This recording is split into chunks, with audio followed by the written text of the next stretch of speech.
Hey everyone, thank you so much for joining me today on my YouTube channel. And I'm really excited because today I'm going to share with you a recent interview that I conducted with two people who are the founders and facilitators for a local holistic retreat. And when I say local, I mean in my local area, South Florida, but they are on the road, so you can find them hopefully if you live in the US in your state at some point. So who knows?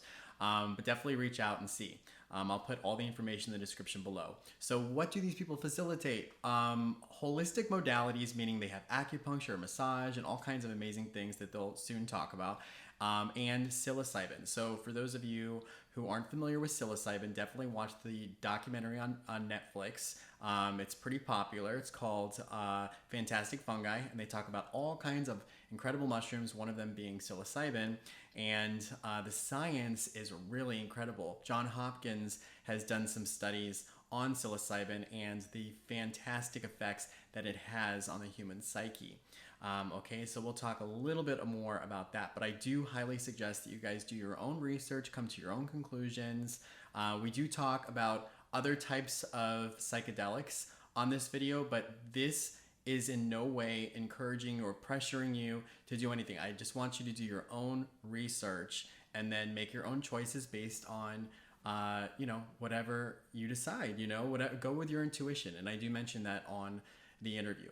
Trust your gut, go with your intuition, do your research, and always make sure that when you are using any natural modalities, that it is facilitated by someone who is credentialed, someone with good intentions, that you're in a ceremony or some environment where you're safe.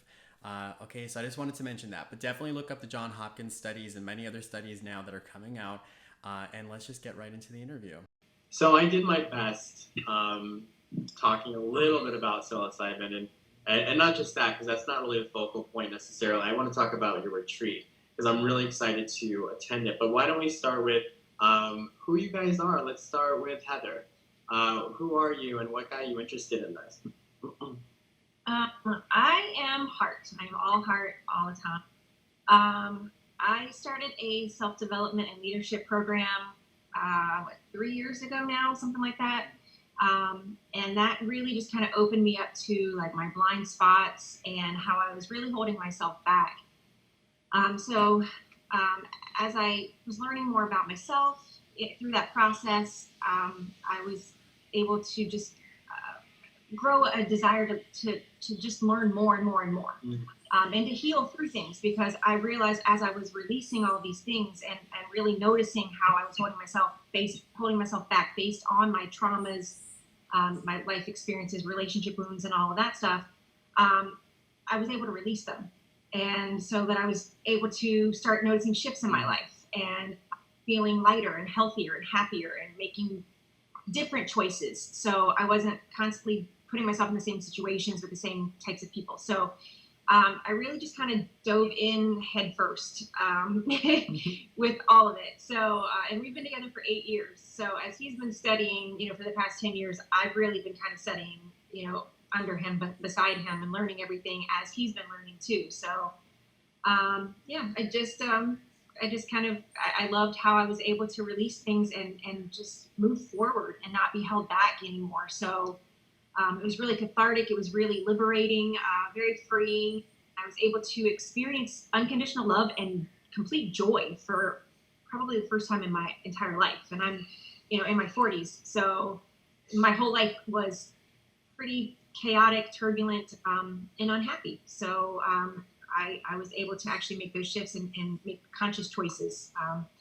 So it's been absolutely life-changing for me. Yeah, and I will mention before we get to Dylan is that it's incredible how a lot of us experience, we weren't given necessarily a silver spoon of euphoria and happiness, the day we were born, or maybe just in, our development of of our younger years. Many of us struggle a lot. Some of us struggle far more than others. But, once we reach a place of choice where we really can make that paradigm shift, where we can, discover this or spirituality or different modalities in which to grow and just live a happy life, which is one of the reasons why I think we're here, is to thrive, It's just an incredible adventure. It's an incredible experience, and it's an amazing story. And I think it really, especially when you live a tougher life in the beginning, and then you have this aha awakening moment. I think it really, for many of us, especially when we're like teacher types, like I feel like you are, it kind of catapults us in a direction of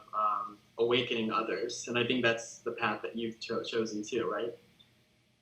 Yeah, I mean, we all have childhood traumas, right? So like even if you have like the happiest childhood ever, like that can still be traumatic for you because it's not really teaching you how to interact with turbulent times. So you just have no idea how to handle things. So I mean, and I'm not saying childhood traumas are debilitating, or your parents are wrong and bad, and like I'm not blame shaming wronging anybody. I assume that they probably did the best that they could with the information that they had at the time, and they don't realize, and we get to take responsibility as adults for how we moving forward, Right. how we choose. So that's a lot of my big life lessons. Yeah. I don't want anybody to feel that way that I felt growing up. So there's options, there's possibilities. So I just want to help people feel loved and supported and purposeful and fulfilled. It's very similar to the way I feel too. Thank you. And Dylan, Dylan, tell us a little bit about who you are. Obviously, where you came from. Why are you interested in just holistic healing and helping others? Yeah, thank you. Thanks for having us. And great teeing up too, by the way. You did a really good general description of like what's kind of going on. So yeah, I've been practicing shamanism for about 10 years. And what led me to it was I used to be an atheist, and I had a very scientific mind. Me too. So like I used to study philosophy, I would study religion, I would study, the different sciences, and I didn't believe in any of it. So that was the other beautiful thing about being an atheist and looking through this lens. But also, like, I was very depressed, very anxious, had a lot of anger issues, very inflated, arrogant, cocky, condescending. Like, I was just somebody that just thought I knew everything. You're not like that anymore at all. So it just goes to show how people can change, right? I was very righteous, very, very righteous. And I'll give you an example of my anger issues. Let's say like I'm walking in a park and you're walking in a park, and you look over at me and we make eye contact, and I think that you're like looking at me a funny way. I'll just walk over and punch you right in the face. Oh my gosh! Wow.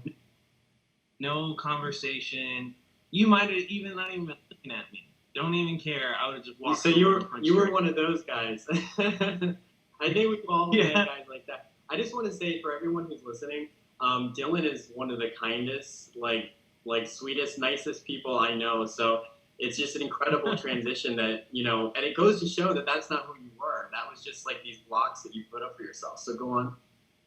It was totally woundings, from that was just passed on because, I had this chronic depression. I was suicidal, constantly into different drugs, cocaine, heroin. I self-prescribed Xanax for at least 5 years, 6 years.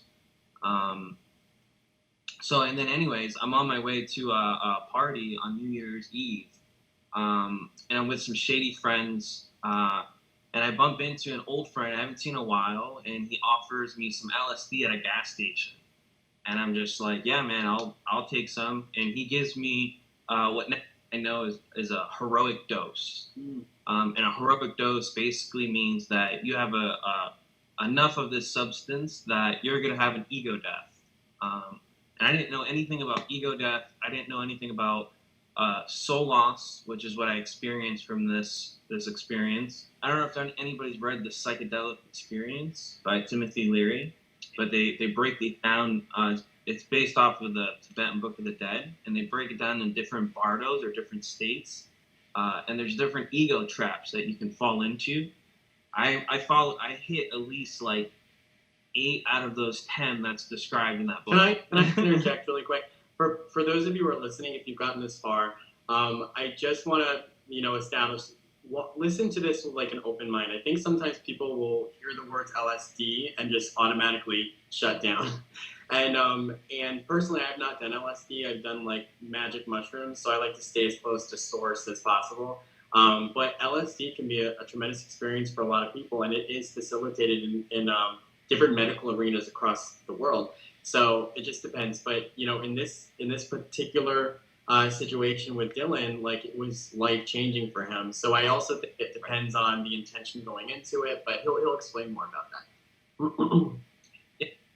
What I learned from this was because I didn't have the right set, I didn't have the right setting. I didn't know enough about this catalyst other than like what the myths are, about people jumping off of buildings and losing their mind, and like whatever the common myths are about LSD. Like that's basically all I knew about this.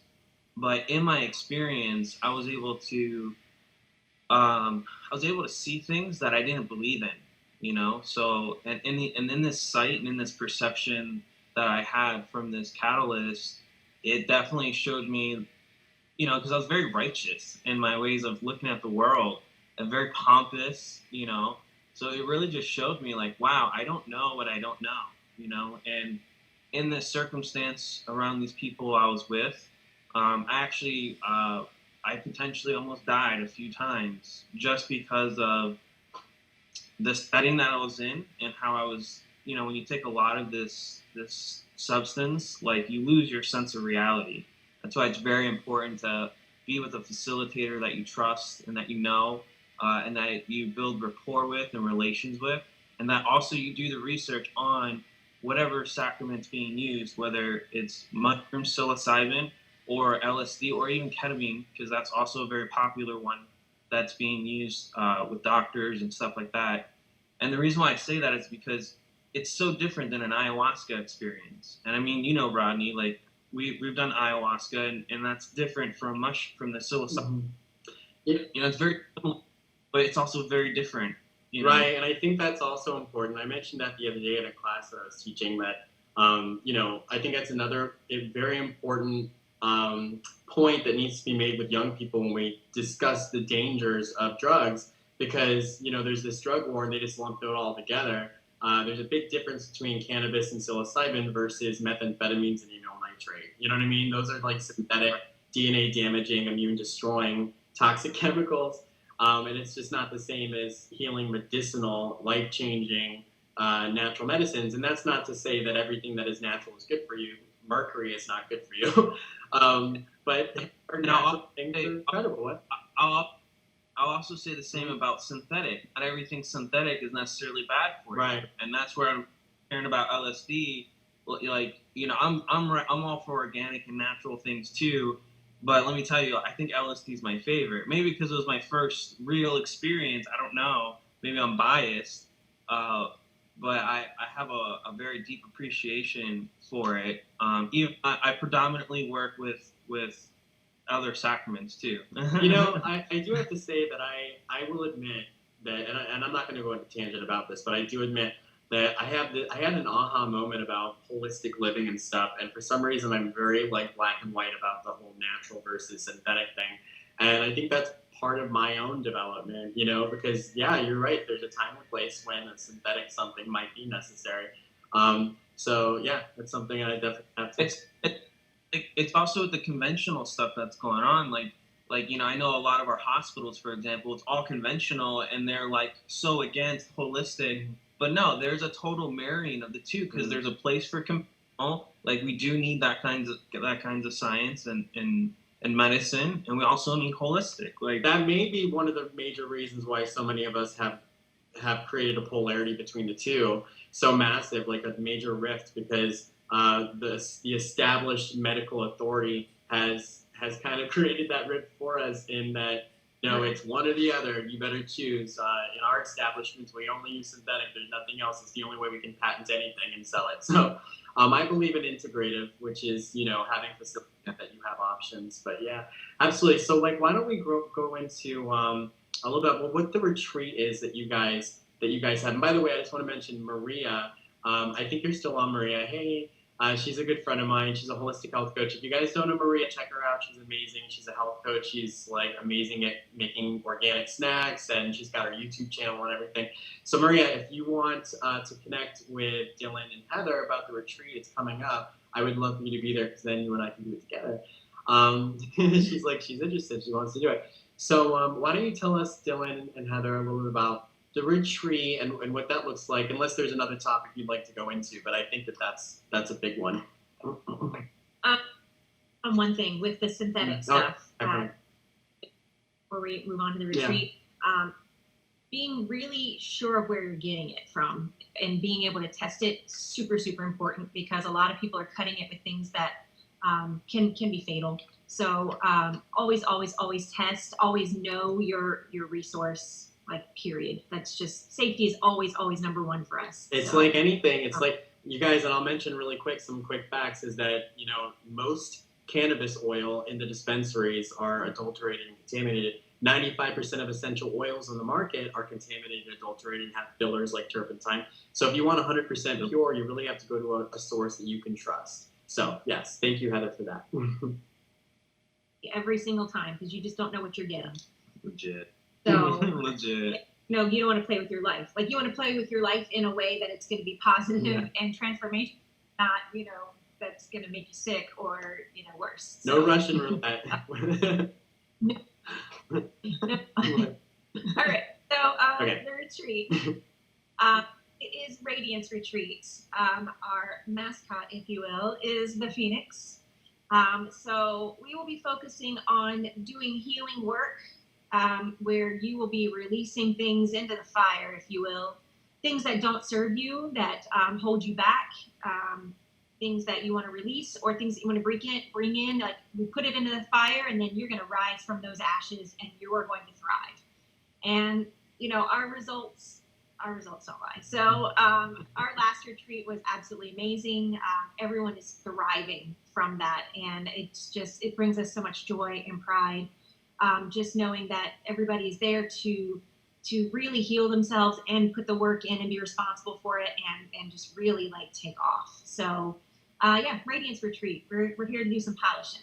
So some great things about Radiance Retreat too is the community that gets built around and the deep intimacy that's being able to happen, because, you know, in this 4 days that we're together, there's some deep transformation going. There's creative workshops on top of sacrament work too. So like, in between each things, there's, like, it's literally planned the whole time for you to really get your intentions and like what it is that you say you want. This is a place to get that and more. In a pampering way too, you know, like, we're going to have all-inclusive things such as massage, daily yoga, movement, meditation, acupuncture, acupressure, some tantra, some breath work. Refreshing fruit. We're having a vegan chef providing meals every single day. You don't have to worry about anything. All you have to do is show up and be ready and willing to put in the work to change your life. And we're going to support you before, during, and after. So you're not alone, and you're going to really bond with a lot of like-minded people. And the bonds they're so powerful. They really are.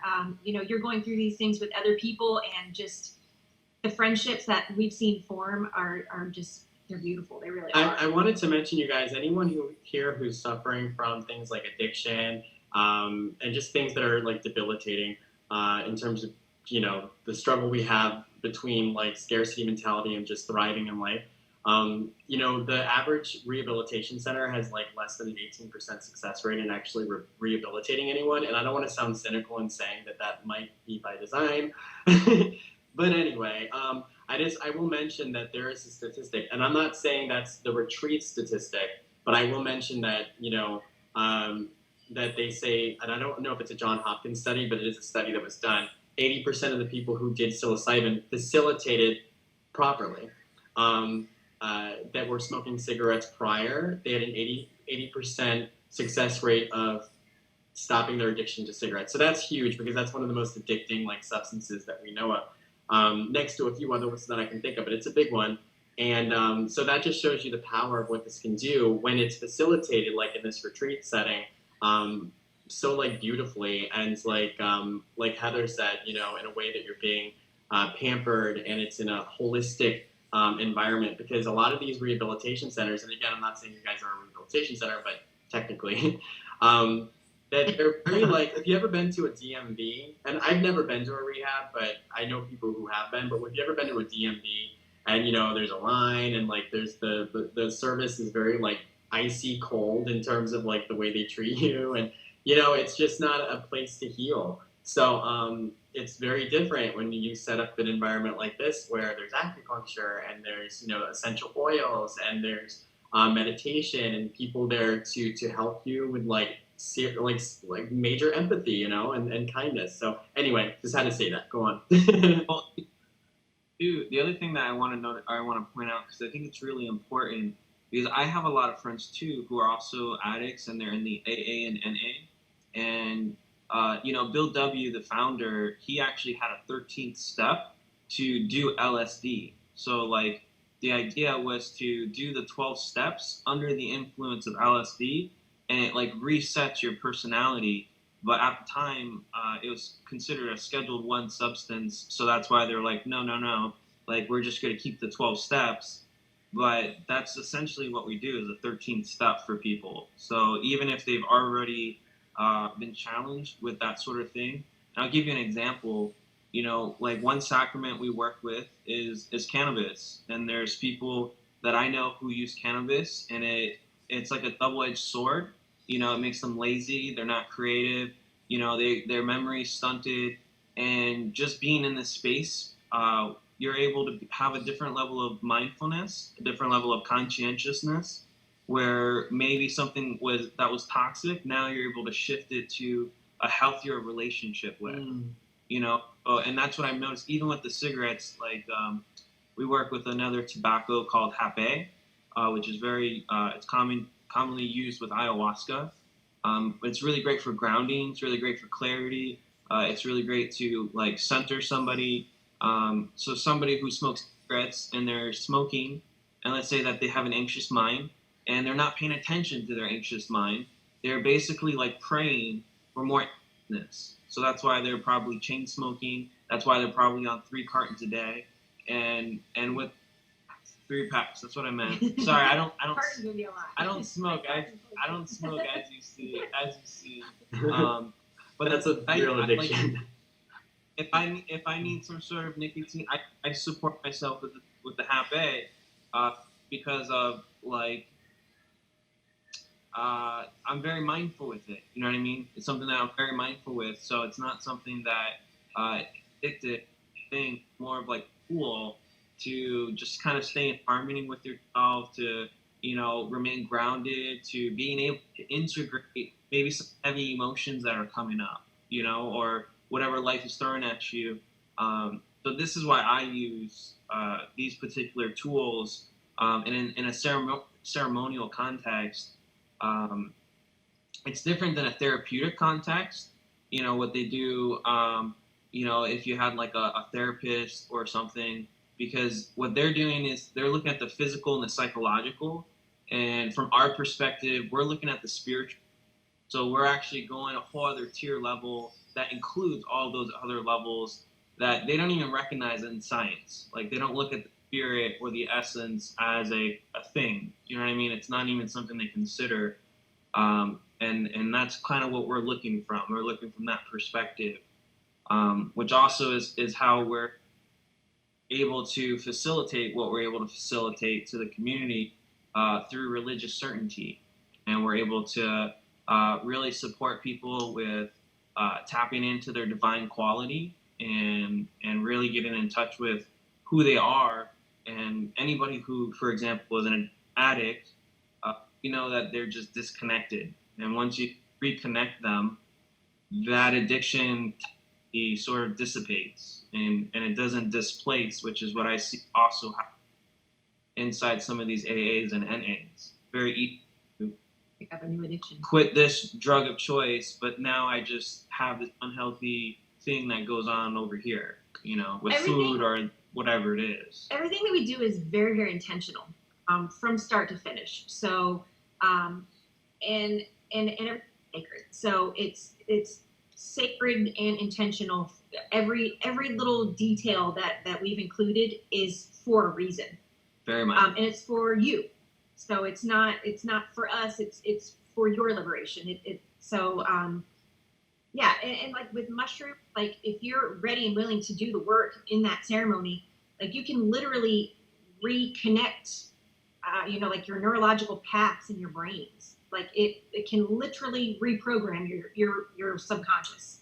That's something that I think that a lot of people would be interested in. That's something I'd like to talk more about in another Facebook Live too. But in this, like, I think it's worth saying, a good amount too, because reprogramming the brain, I don't think people realize that that's possible. For a long time, the consensus in the science community was your brain is fixed. Every brain cell that you lose is gone. There's no replication.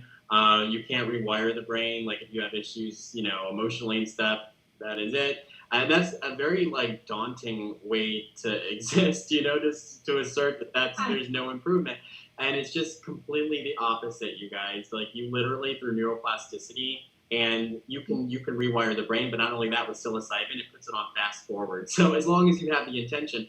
I want to mention this, you guys, talking about the legalities of it too, and then we can get back to that if you'd like as well. But I do want to mention this. I think sometimes stuff like LSD, for instance, when we hear that word, we don't realize where the stigma came from. And, these things were criminalized back in, I believe, in the 60s and 70s, post Charles Manson era, where in that case, LSD was facilitated by a sociopath. So, you can manipulate people and rewire their brain to do terrible things. So don't let that scare you, because when you're in a setting where the intention is good, and that's why it's so important to have a ceremony or people who know what they're doing with good intentions, with good energy. But just, in terms of, the criminal, why it is considered illegal at this point is because the Nixon administration during the drug war made it illegal. But now, because of all the studies that are coming forward, proving that it's highly therapeutic, far more than a lot of the FDA-approved pharmaceutical drugs on the market, it's now being legalized. Well, also, a lot of people don't know, too, about MK Ultra. This is where the government tried to take the LSD and mind control people using the substance, and then they realized, oh, we can't mind control people with this. No. It can mess people up through the integration of things, and that's where maybe some things can get distorted. But for mind control, I don't really see it being possible, to be honest. I really don't see it possible. I do see if somebody were to be a follower in that way, it's totally a shadow thing that comes up, and then they're playing off of that shadow. But it's not really them being manipulated in a way where they didn't have control. You know what I mean? They say a lot of those people who were a part of the Manson family anyway were already crazy before they got in there. So that's exactly what I'm pointing at. They already had pre-existing things, and maybe the LSD or whatever they're doing brought more of that up to the surface, but that was already under the hood. Right. Yeah, I did a lot of research on those kinds of things, and they were drawn to him because they already were coming from fractured families and felt alone. He paid attention to them and just told them what they wanted to hear. So, Exactly. They were already, broken individuals, for lack of a better term. I hate to use broken because, we're always able broken to. toys, yeah. But yeah, they were already challenged with, feeling isolated and alone, and he just gave them what they wanted, Right. and manipulate that. So again, it's always very important to trust your facilitators. That's why we have free screening calls. That's why we get to know people to see if, not only if, you're a right fit for us, but if we're a right fit for you. It's really important to have a good relationship with somebody that you're going to be doing this work with. And some level of trust, because you'll get better results that way. Not some levels. You need trust. Yeah. I know that for some people, and that's part of the reason why they come to see us, is because their trust issues. You know, and it's because I hate to bring up the dark side of anything, but it's like I just like to get rid of anyone's blocks, because anyone's hearing this, you know, who may have blocks about using something like a substance like this. Please do your research. Watch the documentary Fantastic Fungi.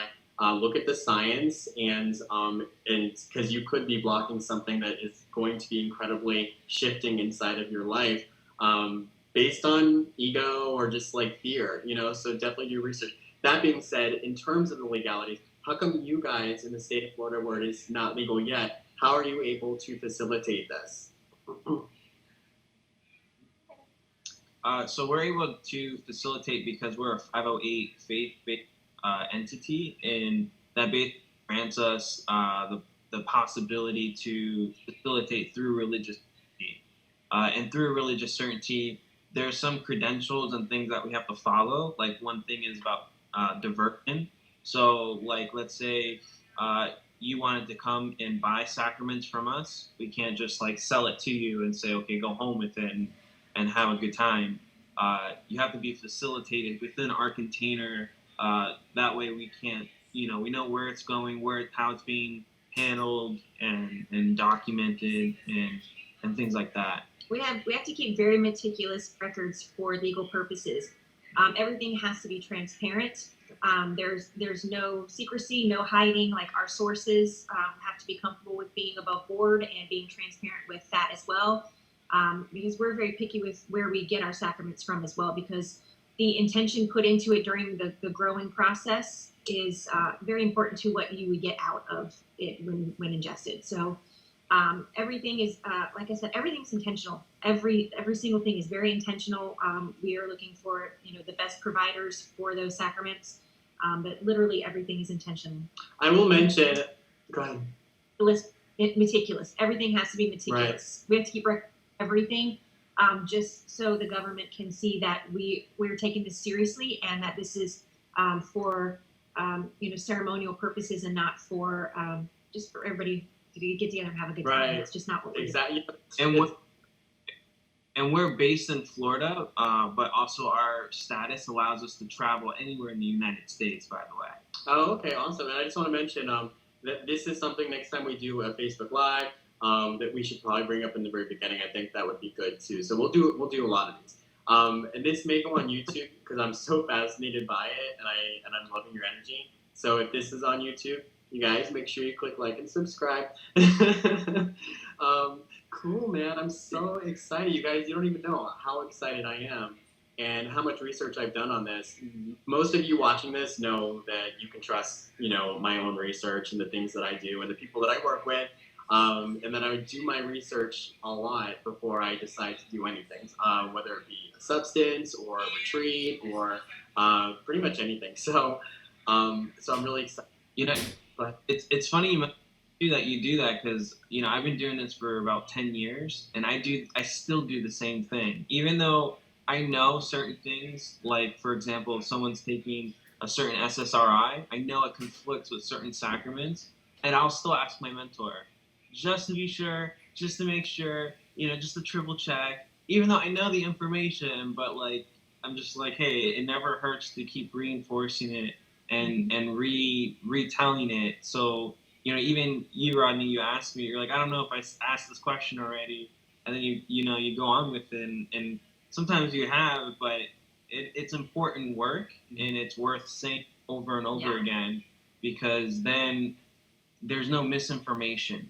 you know. So it is important, like, do your own research, but also like check around sources and see what other people are saying, and that will really help discerning of, okay, like, maybe I should go this way or maybe I should go that way, you know. Yeah, absolutely. If for those of you watching this, if you're feeling called to it, then go for it. And if not, then it may not be the right moment for you, or, you know, there might be another ceremony that you would find yourself going to, but make sure that your decisions aren't based on fear, that it's really based on your gut, your intuition. It's coming from love. You know, that might sound cliche, but it's true. Just follow your heart.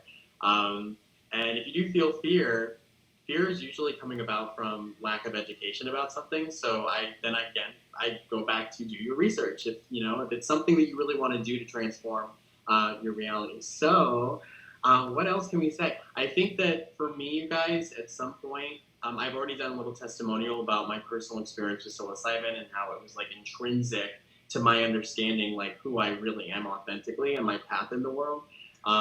So, like that in a nutshell, I think should really, intrigue a lot of people or interest them.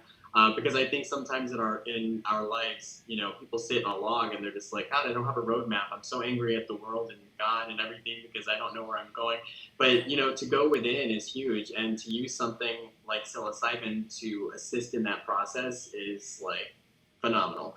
And that's literally what it does. I just want to mention one other thing. I think sometimes people, when they think of like psilocybin, they compare it to something like cocaine or something where you're just feeling high in the moment.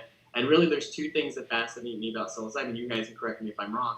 Is that one? It's not an illusion. Like you're going to that state, that trance meditative state where you go so deeply within that your higher mind takes over and shows you. So it's not like illusions. You know what I mean? And then two, it's not necessarily, for me at least, what happened in the very moment of doing the psilocybin. It's what happens after, because it's reprogrammed your brain and then you start to integrate it into your life. Am I wrong by saying any of that? No, one. I mean, it is possible. Other ceremonies that we do to have integration as you're going. So, besides retreats, we also do ceremonies. We also have concentrations. We do different work. So, our goal is not to make like a therapist. Like you can go for a couple of years, for therapy. Our goal is not to make lifelong clients in that way. That's why it's kind of like therapy and steroids, right? So, it's not for everybody. Like if you're feeling called for it, like hop on a call with us. Like we'd be happy to go over anything with you. Fear comes up, but a lot of that is ego, and our egos really want to like fight to stick around. They want to fight to be dominant in our minds. And really like we get to find the balance. So.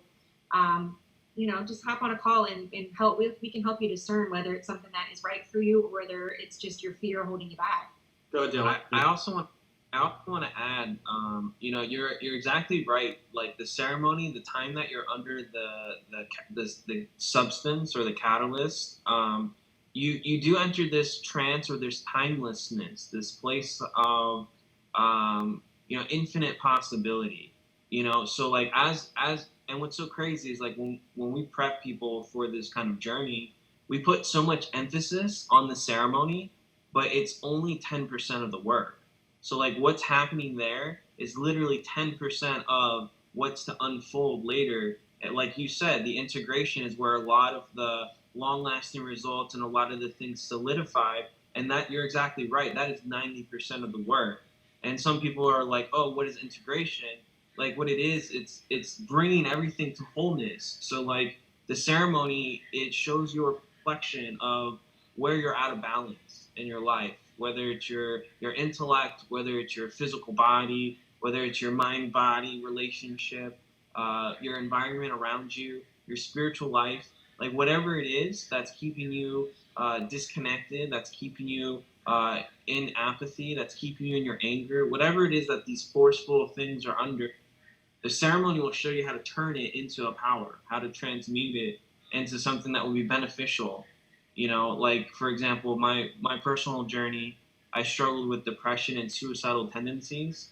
And when I was going through it, never would have said that it's a blessing, but now that I'm out of it, now that I understand like why I went through what I went through and what it was all for, I actually saw the purpose behind some of these really harsh moments in my life, and that's what's given me the strength, the motivation, the discernment, the groundedness, the joy, the appreciation, the gratitude in my life now because of those moments. It was all for your liberation. It's all for liberation, yeah. And the ceremonies really show it to you. They put it to you in a very, I'm not going to say like right or wrong perspective, an accurate perspective. They put it to you in an accurate perspective. Yeah, I have to. And we do 2 integration calls like mandatory. Like we won't work with you unless you agree to do integration calls with us Super afterwards. important. Yeah, and we do 2 of those because sometimes things can be, a little confusing, or, chaotic. So we just help you to make sense of it, put it all together so that you're able to get your long lasting results. You're able to like really anchor these things in whatever comes through for you, to make that a positive shift in your life, or several positive shifts, whatever that might be. I have to mention that for me, like, going from misery to some extent, suffering, to thriving, you just want to share it with the world. So I'm so happy you decided to do that, both of you. So that being said, and I hope to do more YouTube videos, Facebook Lives with you guys. We have so much more to talk about, but people's attention span is so much. So we'll do it in fractions, right? So, how do people contact you? Like, I'm going to put it in the comments below. I will mention anyone who's on Facebook in the comments below, just reach out, let us know if you need help, if you're interested in joining the retreat, if you want more information. You can contact Heather and Dylan. But do you guys have, what would you want people to do in order to get a hold of you? Our website is shamanicananda.com. Our handle on Instagram is @shamanicananda. Keep it simple, right? We do have a Facebook group too, so if you want to search for that, you can ask to join that. That's fine. Our website has our phone numbers, email, everything on there too. So we just kind of combine both of us into the name and what we stand for. So Be Bliss Liberation was born out of that. So just the creativity that comes forward when you're using the psilocybin or LSD. I don't know, I've never done LSD, but yeah, just like I when I paint or whatever and I'm experiencing psilocybin, it's like this beautiful masterpiece. I'm like, where did that come from? So yeah, it's like all coming from the source. Huge part of integration is creativity, 100%. Yeah. Also, I suggest if anybody wants a fast response to call us or text us, because it's a lot easier that way than finding the different social medias. For me, anyways. I'll be putting all the information, you guys, everything that I can find, in the description below. If this is YouTube, and in the comments, then I'll be doing it there at Facebook. So thank you guys so much, Dylan and Heather. Is there anything you'd like to end with, or I think we put a lot of it in already. We've already talked about a lot. Yeah, there was a lot of juice there. I really appreciate your time and coming up with amazing questions to be able to talk about this. Yeah. And I'm looking for ones. Yeah. I love you guys, and I will have you on a lot more. This information is important, and I love everyone who's watching. And everyone enjoy the rest of your day. And thank you again, Dylan and Heather, for being here with us today. All right. Thank you. Bye. Take care of your day, guys.